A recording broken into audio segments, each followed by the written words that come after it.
Então vamos lá, pessoal, a gente vai falar um pouquinho de gestão estratégica, sobre planejamento estratégico e sobre o que compõe esse processo de planejamento e gestão estratégica nas organizações e também no nosso web simulador aqui dos jogos de empresa, né?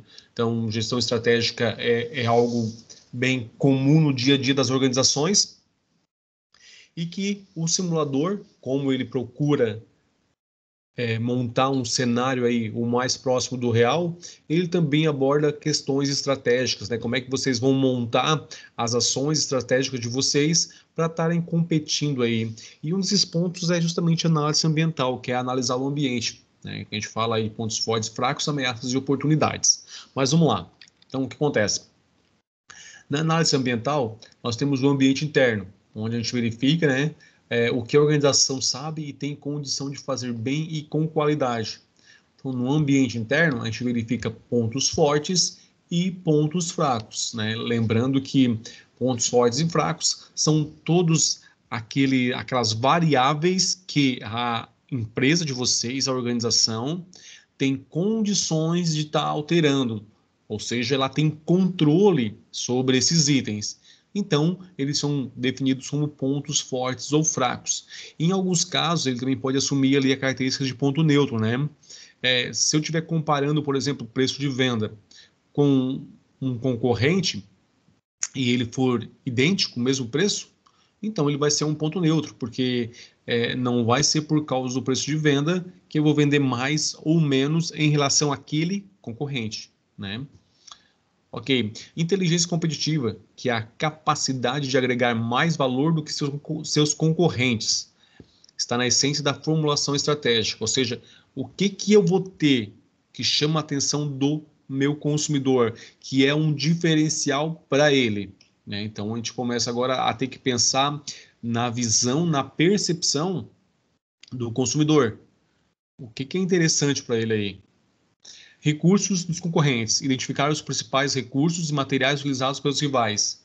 Nesse primeiro momento da simulação, a gente tinha todo mundo aí nessa questão de recursos iguais.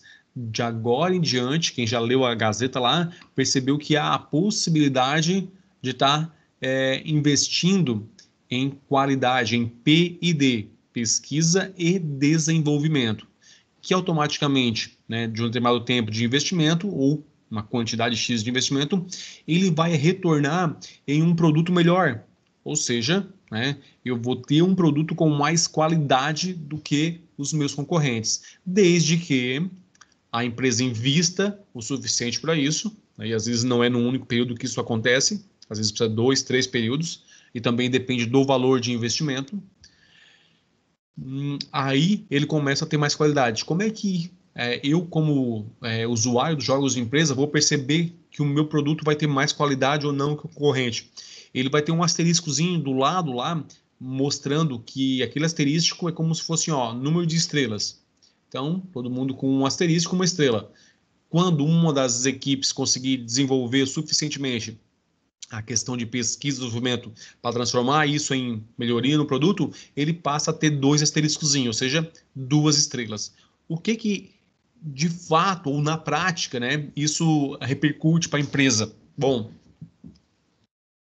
a empresa que conseguir ter uma qualidade diferenciada, ter mais estrelas do que as outras equipes, ela consegue ter uma atratividade maior, aí ela aumenta a sua atratividade frente ao mercado, e ela passa a ter uma demanda de compradores, de clientes que estavam esperando produtos melhores, mas o mercado não tinha para ofertar.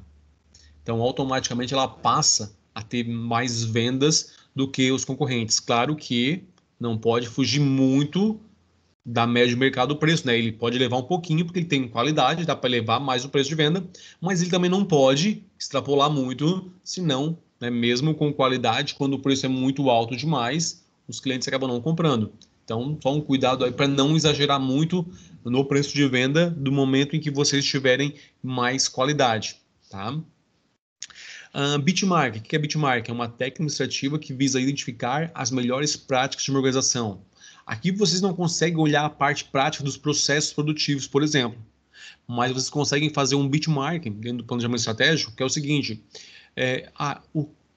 como é que está o primeiro colocado? Qual é o preço médio que ele está vendendo? O que ele tá gastando lá de propaganda, aplicando de propaganda? Quais são as técnicas dele? O que ele faz? A gente consegue pegar muita informação e se basear nela. Peraí, se o cara que está em primeiro está fazendo nessa média de preço, eu vou ter que mais ou menos caprichar para ficar ali também. Porque se ele consegue vender, eu também consigo. Né? Então, o benchmarking é justamente isso: olhar para os concorrentes e identificar o que eles estão fazendo de bem. Então, o primeiro colocado vende bem? Vende. Qual é o preço médio que ele vende? Né? Consegue fazer lá uma análise no relatório de mercado? Consegue. Então, fiquem atentos e identifiquem, né, qual é o preço médio de venda que eles estão praticando, para você ficar próximo deles. Né? Não precisa ficar exatamente igual, mas próximo. Tá? E por último, economia de escala, que é uma questão aí, conduzem à redução do custo médio de produção de um determinado bem, que é o nosso caso, o produto X. Então, economia de escala é justamente a relação de produção, de eficiência, né? Então, produzir o máximo com o mínimo possível. Então, como é que a gente pode fazer isso no simulador? Vamos lá. O número de pessoas adequado à capacidade de máquinas. Eu posso analisar se tem alguma máquina que é mais eficiente que as outras e talvez substituir o meu quadro fabril lá por máquinas mais eficientes. Então, eu estou melhorando na eficiência. Automaticamente, eu estou conseguindo produzir mais e diminuir o máximo que dá de custo dentro da simulação. Essa é a relação, né? Produzir mais com um custo menor ou ao menor custo possível dentro da simulação. Análise do ambiente interno. Então, a empresa precisa se capacitar muitas vezes para desenvolver a estratégia que ela quer. E o que é essa questão de capacitação? Não é curso que a gente está se relacionando aqui, pessoal, que está sendo comentado. A relação nossa aqui de capacitação é o que a empresa precisa fazer, pensando no que ela tem que alterar a esse funcionários, máquina, buscar recursos financeiros, o que ela tem que fazer para poder se capacitar para dar conta de colocar em prática a estratégia que ela pensou. Então, o que ela quer a médio prazo aí? Né? A gente vai fazer um planejamento estratégico aí, pensando num prazo aí de 1 ano, para a gente analisar um ambiente interno e externo aí, e propor algumas ações, um plano de ação. Pensando no prazo de 1 ano, a princípio, aí para a gente fazer o controle e verificar os resultados disso. Né? Então, o que eu preciso melhorar na empresa? O que eu preciso fazer de fato? Qual é a ação que tem que ser executada para que as coisas aconteçam? Então, eu quero aumentar mais as vendas, professor. Tá, mas espera aí, será que é só querer aumentar as vendas? O que precisa fazer? Máquinas, matéria-prima, contratar pessoas, talvez investir mais em marketing. Então, vejam que uma decisão simples de ter a intenção de vender mais faz com que diversas ações em diferentes locais da empresa tenham que ser executadas para que a gente dê conta de alcançar um objetivo. Então, o fato agora aqui, né, ou a questão é decidir o que vocês querem e aí verificar o que a empresa precisa fazer para isso. Pestal, que são aí as nossas variáveis, né? Política, econômica, social, tecnológica, ambiental e legal. Eu não vou entrar muito nessa questão da Pestal, porque a gente vai focar um pouquinho mais dentro dos jogos de empresa. Isso aqui é mais para o nosso ambiente como um todo, então vamos focar mais na questão aí dos jogos de empresa, analisando os pontos fortes e fracos.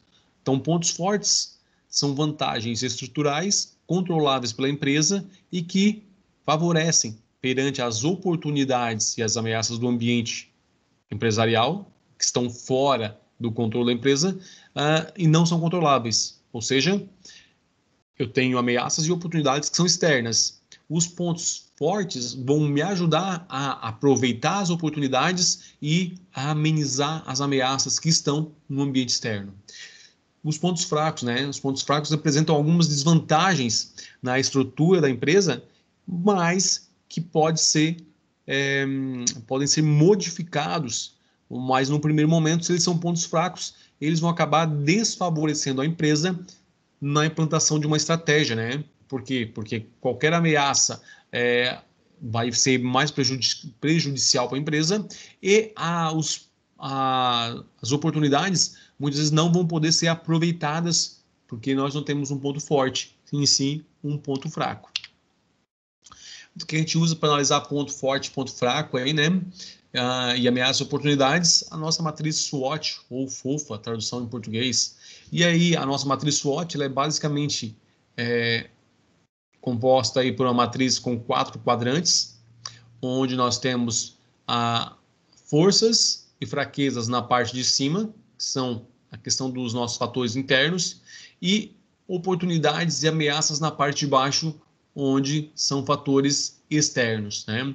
E se a gente ainda fosse separar ela na questão vertical, lado esquerdo nós temos os pontos positivos aqui e do lado direito os fatores negativos, né? Não vou usar ponto porque a gente tem ponto forte, ponto fraco, então fatores negativos ou os itens negativos aí. Então, primeiro a gente precisa entender se é interno ou externo. Se é interno, ele vai estar na parte de cima, né? Como força ou fraqueza. Se for externo, vai ser ameaça ou oportunidade. Tá, então é no ambiente interno. Como é que eu sei se é uma ameaça ou se se é uma fraqueza ou uma força, né? Quando eu verifico essa variável em relação aos concorrentes, meus concorrentes diretos. Nesse caso, eu ainda vou continuar com o nosso fator preço, que é o mais simples de ser identificado e visualizado e compreendido. O preço. Quando que ele vai ser um ponto forte? Quando que ele vai ser um ponto fraco? Se o meu preço estiver abaixo da concorrência, num primeiro momento ele é um ponto forte para a questão de atratividade. Porém, se ele estiver muito baixo e eu não consigo cobrir os meus custos de produção, ele já deixa de ser um ponto fraco, né? Deixa de ser um ponto forte, passa a ser um ponto fraco. Então, eu tenho que entender que, para a questão de atratividade, quanto menor, melhor. Porém, para uma questão de gestão como um todo, eu tenho que entender que existe um limite, que abaixo desse limite ele vai entrar, não vai dar conta de suprir todos os custos de produção e sobrar margem para utilizando aí para a gente gerar lucro, né, ou pagar alguns outros itens, que é o caso aí de dividendos. Ok. Então, preço, né? A ideia é que, para competição, se eu analisar ele preço como fator competitivo, ele estando abaixo do preço médio de mercado, melhor, né? E eu posso comparar ele com as várias empresas, né? Ó, em relação à empresa, eu vou usar números, tá? Em relação à empresa 2, a gente está com o preço como um ponto forte. Mas em relação à empresa 4, por exemplo, ele é um ponto fraco. O preço dele está melhor no mercado do que a nossa. Aí tem que olhar também a questão de que talvez tenha algumas empresas aí que estão com preço muito abaixo da média e estejam não conseguindo bons desempenhos por causa disso também, tá? Tem que observar aí, não pode ser uma análise feita apenas observando um fator isolado. A gente tem que entender a ideia de visão sistêmica. Ok? Já nas ameaças e oportunidades, né? Então, são fatores externos que não são controláveis pela empresa. Por exemplo, o dólar subindo lá. É uma ameaça ou é uma oportunidade? Né? A gente vende para o mercado externo, então vamos considerar como uma oportunidade, porque quanto mais subir o dólar, maior a nossa margem no produto, lá, o nosso preço, automaticamente mais resultados a gente vai ter. Ok? É uma análise, né? A questão, depois que eu fiz essa classificação de pontos fortes e fracos, como é que eu faço para aproveitar isso, né? Então, assim, eu verifiquei o dólar lá como uma oportunidade. O que eu posso fazer para aproveitar essa oportunidade agora dentro da questão pontos fortes e fracos, que é aonde eu posso mexer apenas, né? Então, vamos ficar, eu vou pegar o meu preço para o mercado externo e vou aumentar, pegar o preço, não pegar o mercado externo e vou aumentar as campanhas de marketing para vender mais lá, vou investir mais em marketing para vender mais lá, porque lá com o dólar elevado, a minha margem lá é melhor do que no mercado interno. Opa, legal, é uma estratégia, né? Fatores críticos de sucesso. Então a gente precisa fazer uma análise da demanda e uma análise da concorrência aí. Os nossos fatores críticos de sucesso, ou fatores chaves de escolha, que a gente pode comentar também, que seria a mesma lógica, é justamente o que os clientes estão levando em consideração para comprar de uma empresa ou de outra. Nesse caso, vocês já sabem, né? Preço, faz propaganda,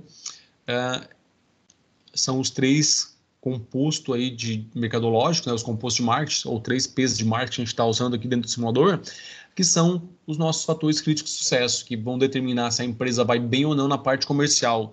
Automaticamente, ela indo bem no comercial, ela conseguindo gerenciar os outros departamentos de modo adequado, joia, já vai resolver e já vai dar conta aí de ter um bom desempenho, tá? A inteligência competitiva é justamente conseguir extrair informações dos concorrentes e utilizar em prol da estratégia que a empresa está montando, né? Como é que ela faz isso? Bom, através de informação, pessoas, processos, tecnologias. Então, nesse caso, como é que eu faço para buscar captar informação? Fácil.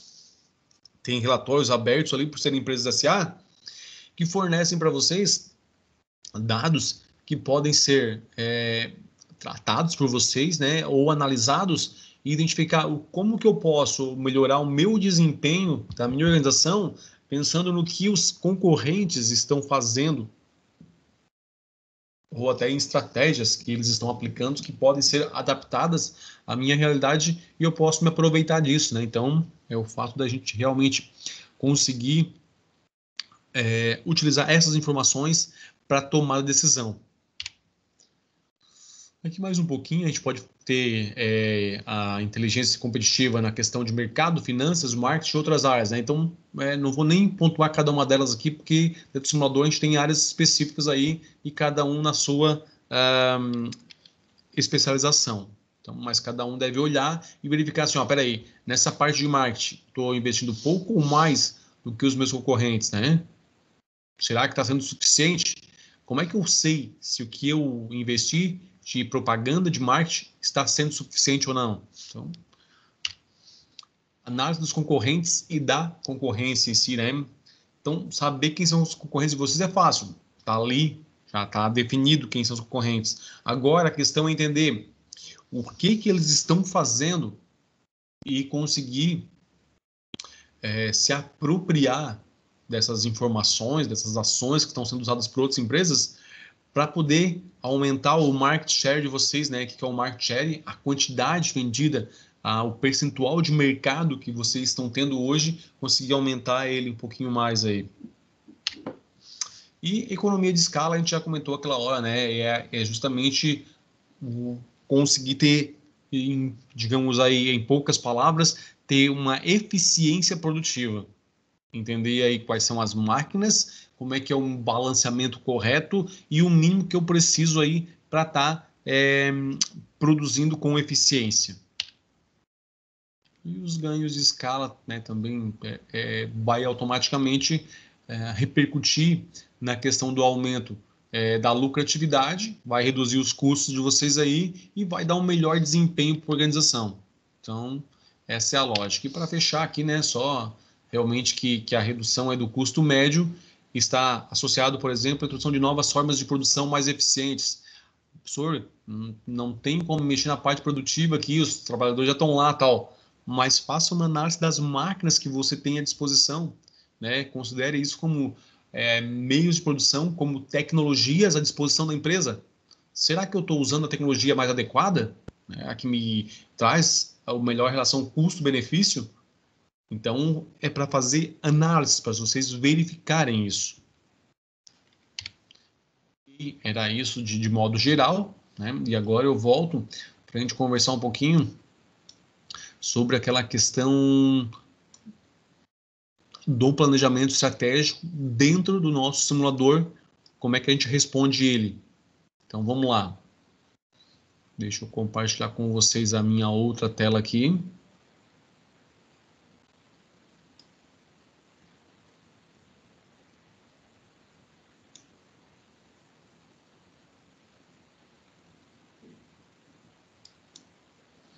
Pessoal, antes de eu passar para a tela do planejamento estratégico para preenchimento, eu vou apontar algumas questões que eu observei,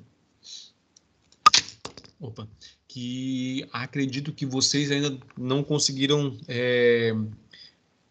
observar isso, né? É uma questão, talvez, aí de precisar mais alguns períodos para isso, mas eu já vou chamar a atenção para vocês olharem, tá? Então, o que acontece? O que me chama a atenção pessoal, eu estou no relatório macroeconômico, tá? Então, ó, relatório macroeconômico. Estou pegando os períodos de 1 a 4, os quais a gente já simulou, ok?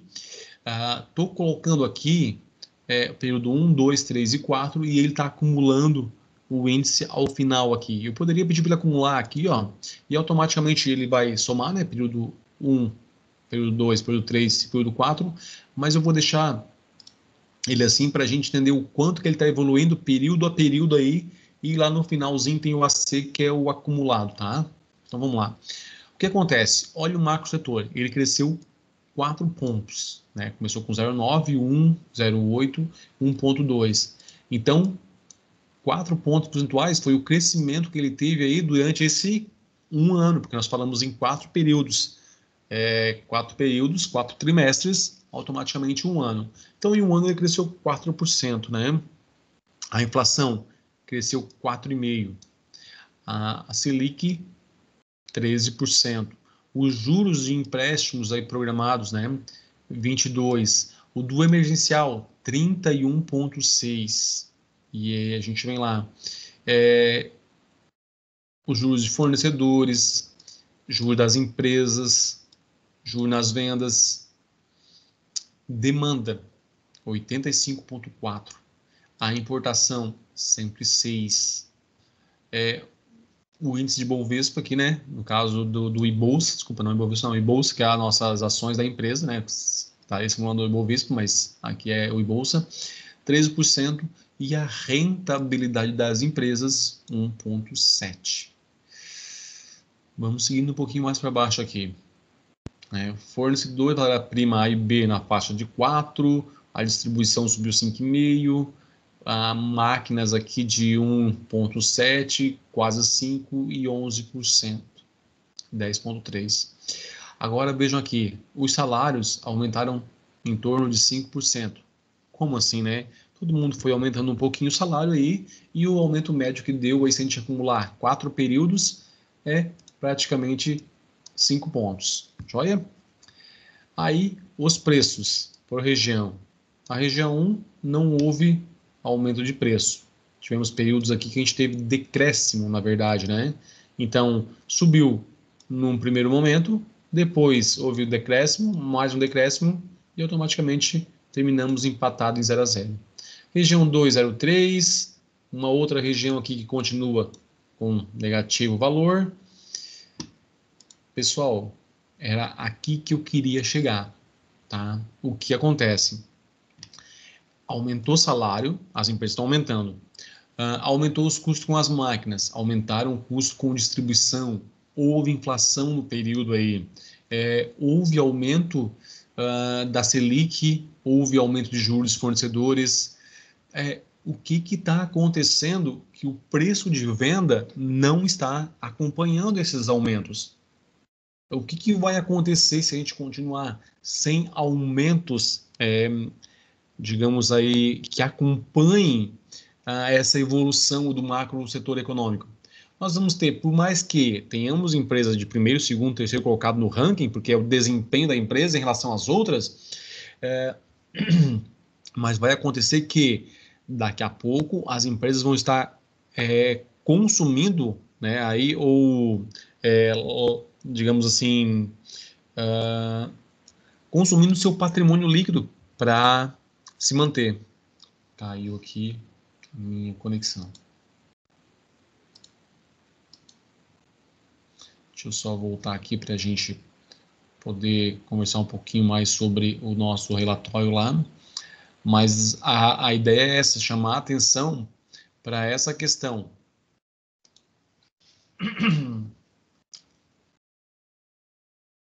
Preciso voltar aqui, gente, só um pouquinho.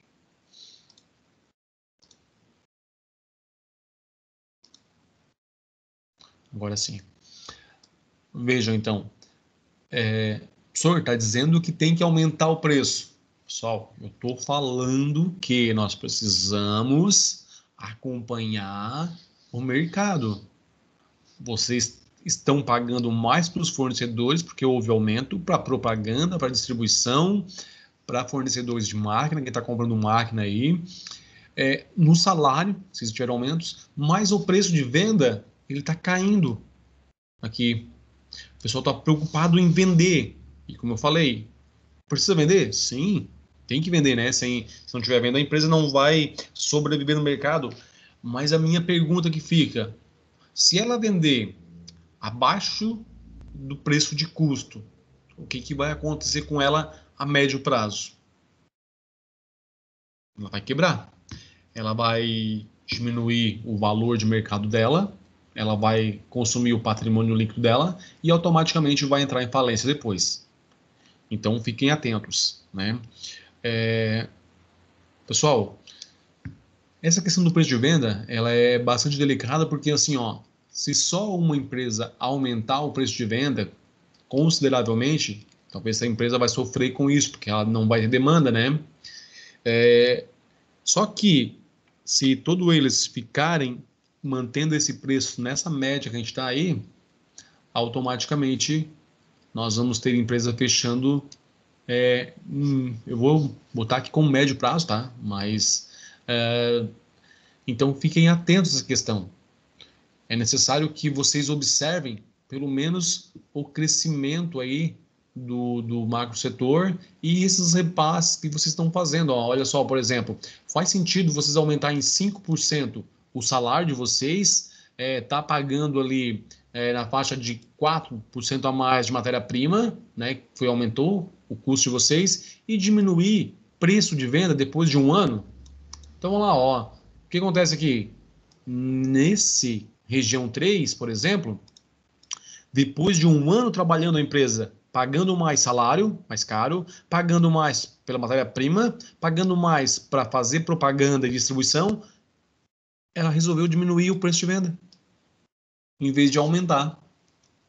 Faz sentido essa lógica? Não, não faz. Tá? Então já vou deixar respondido que não faz sentido. A professora, estratégia.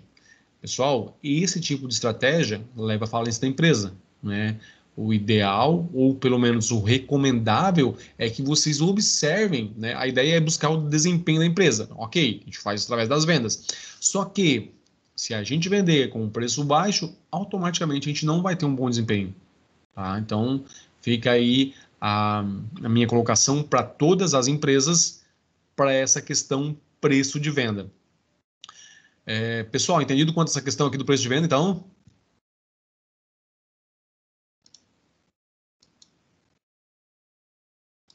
Sim, aham. Sim. É interessante que todo mundo entenda, gente, porque assim, ó, se alguns caem praticando o preço de venda mais baixo, num primeiro momento vão prejudicar as outras empresas na questão de deixar elas menos atrativas, correto? Só que essas mesmas empresas que vão ser mais atrativas agora com o preço mais baixo, vão já logo, aí num curto prazo, estarem correndo aí em prejuízos financeiros, né? Tá? Então, é interessante que todo mundo repense aí o seu preço de venda com carinho, tá? Para que depois a gente não tenha empresa fechando as portas aí no curto prazo, ok? Agora deixa eu pegar a parte do planejamento estratégico aqui para mostrar para vocês. Pessoal, aqui eu criei uma simulação de teste para não apresentar dados de nenhuma empresa aí, então, tá? Só para a gente poder explicar para vocês como é que funciona isso. Então, vamos lá.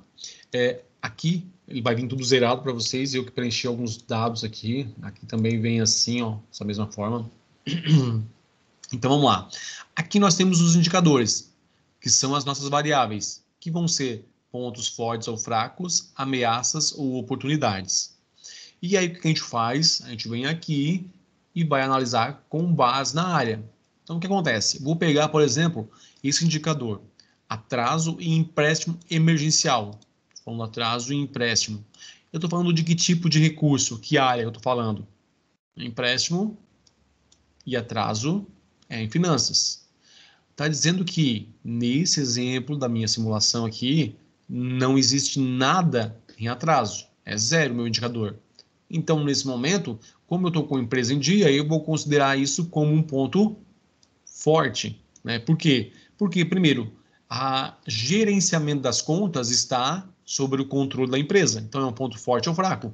Como eu não estou devendo nada para ninguém, eu considero que a minha gestão de empréstimos e atrasos é um ponto forte, está sendo bem executada.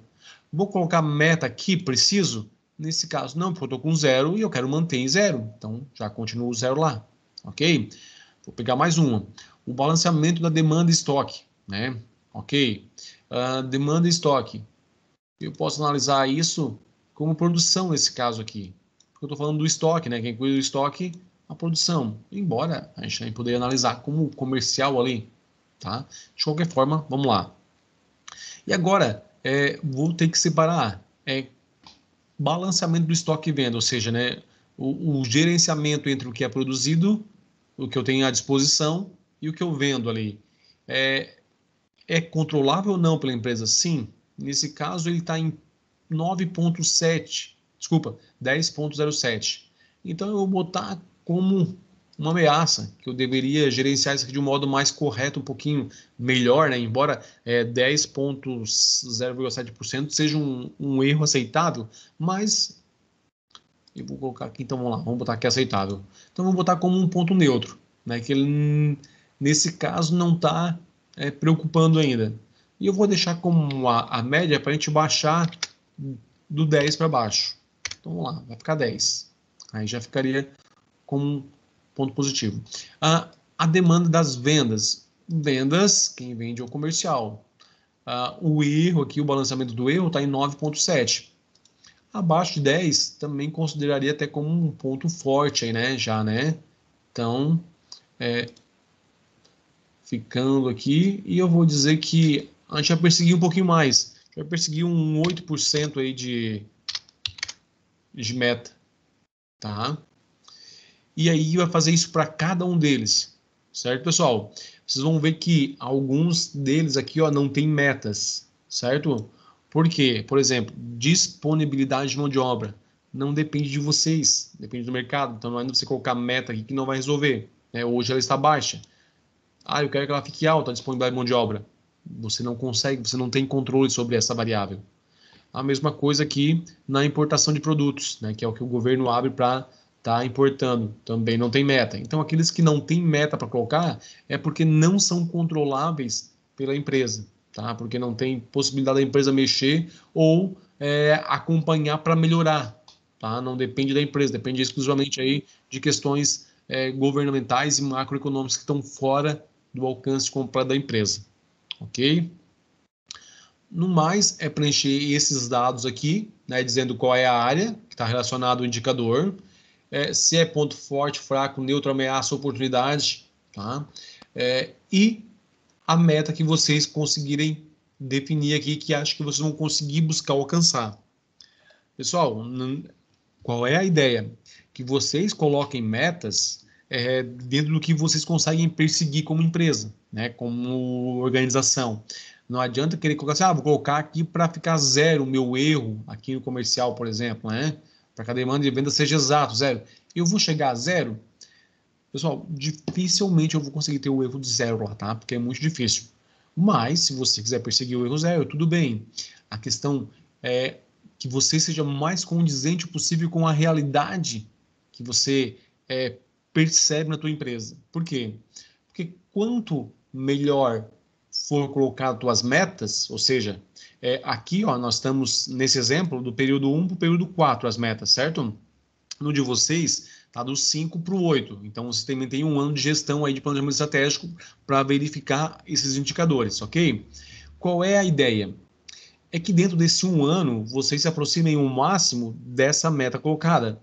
Quanto mais próximo você ficou da meta com o que foi executado real pela empresa, mais pontuação você tem no planejamento estratégico, ou seja, melhor executado foi o teu planejamento, né? Então, aqui a gente vai realizar o diagnóstico. Como é que você quer montar ele? Então, você vai dizer, analisando pontos fortes, fracos, ameaças e oportunidades, definindo as suas metas aí para o período, e aí, aqui embaixo, vai fazer o diagnóstico por área, né? O comercial. O comercial precisa transformar lá ou manter, né, nesse caso, o ponto forte, que é a demanda das vendas. Então, como é que vai ser feito isso, né? É um diagnóstico. Você verificou que está um ponto forte. Então, a ideia é manter ou ainda melhorar. E vai descrever aqui qual vai ser o diagnóstico em relação a essa área, né? Então, ó, observou-se que o departamento comercial está fazendo um balanceamento adequado da quantidade vendida em relação à demanda, e pretende-se manter essa mesma estratégia com a meta tal. Tá? A meta, necessariamente, nem precisa ser a meta aqui, porque nós já temos aqui do ladinho. Então, só fazer o diagnóstico mesmo, o que você percebe, tá? Que precisa ser melhorado, precisa ser mantido. A ideia, né? Se é ponto fraco, tem que melhorar. Se é ponto forte, manter, né? Essa é a lógica. E aí, cada diretoria faz a sua. E aqui o plano de ação, né? Então, o que vai ser feito para melhorar, por exemplo, quando vocês encontram um ponto fraco? Identificaram lá algumas ameaças nas questões financeiras. O que vai ser feito de plano de ação? Então, descrever as ações que a empresa vai fazer como estratégia, né? O plano de ação é a estratégia. Vamos imaginar que você identificou lá. Vamos pegar aqui um item aqui. O nosso participação de mercado. Nesse caso aqui, a empresa tem 50%. Aí você verificou lá e definiu lá que vai, ainda é pouco 50%, que você quer mais, que você quer chegar a 60%. Ok? Como é que você vai fazer isso? O que precisa ser feito agora para aumentar essa participação de mercado? Quais são as ações? A empresa vai adquirir mais máquinas, vai trabalhar com hora extra. Eu não sei, eu estou chutando, tá, pessoal? Vai manter, produzir um pouquinho a mais a cada período para ficar com estoque, para chegar na frente e conseguir vender, né? Ou vai adquirir mais uma máquina, não vai vender mais nenhuma, não sei. Qual vai ser a estratégia de vocês? Qual é o plano de ação, né, que vocês vão ter que elaborar e descrever quais são as ações feitas em cada um aí dos departamentos para dar conta de atender o que vocês querem para a empresa. Tá? Então vamos lá, pessoal. Vou novamente liberar as decisões para mais tempo agora. Tá? E aí, na sequência, já podem estar fazendo as decisões, observando aquela questão do preço que a gente comentou. Tá? Por favor, observem isso com carinho aí, todas as empresas, para que uma não acabe prejudicando a outra e se depois, aí, com mais alguns períodos, tá se prejudicando a si mesma. E também já vou deixar liberado daí o nosso planejamento estratégico para vocês também estarem preenchendo. Aconselho vocês a fazer a divisão aqui, tá? Do planejamento estratégico, como vocês estão fazendo para tomar as decisões. Aí cada um pega as suas áreas, observem quais são os indicadores da sua área, conversam no grupo aí que vocês têm, provavelmente da equipe, né? E vão definindo aí quais são as ações que vocês julgam ser as mais corretas para estar resolvendo essa situação. Vamos lá.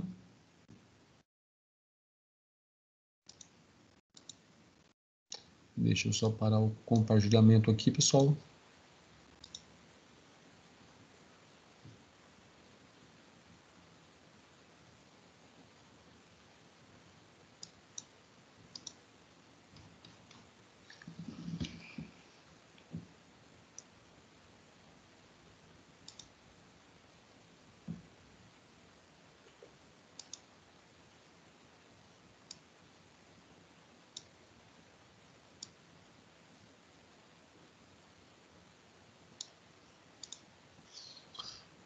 Pessoal, até as 9h30 para tomar decisão e fazer o planejamento estratégico.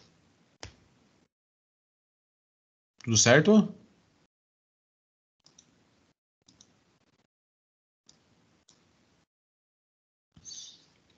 Pode ser, pessoal, aí? Acredito que é suficiente 1 hora para isso?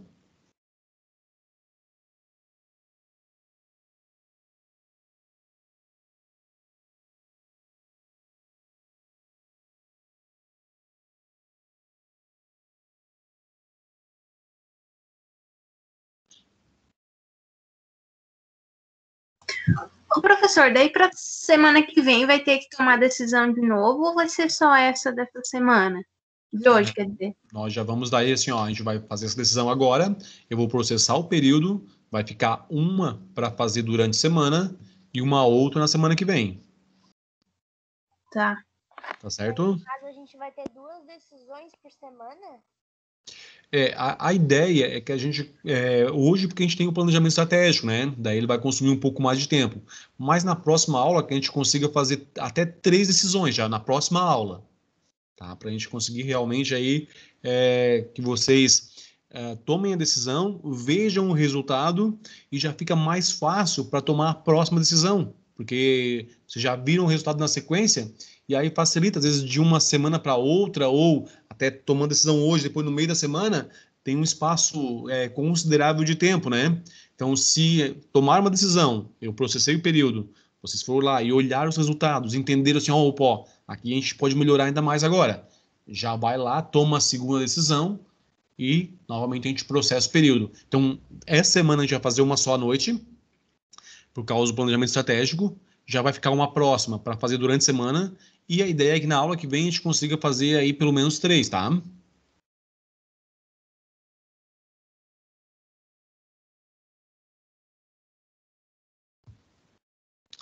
Pessoal, quanto ao tempo aí até as 9h30, é o suficiente?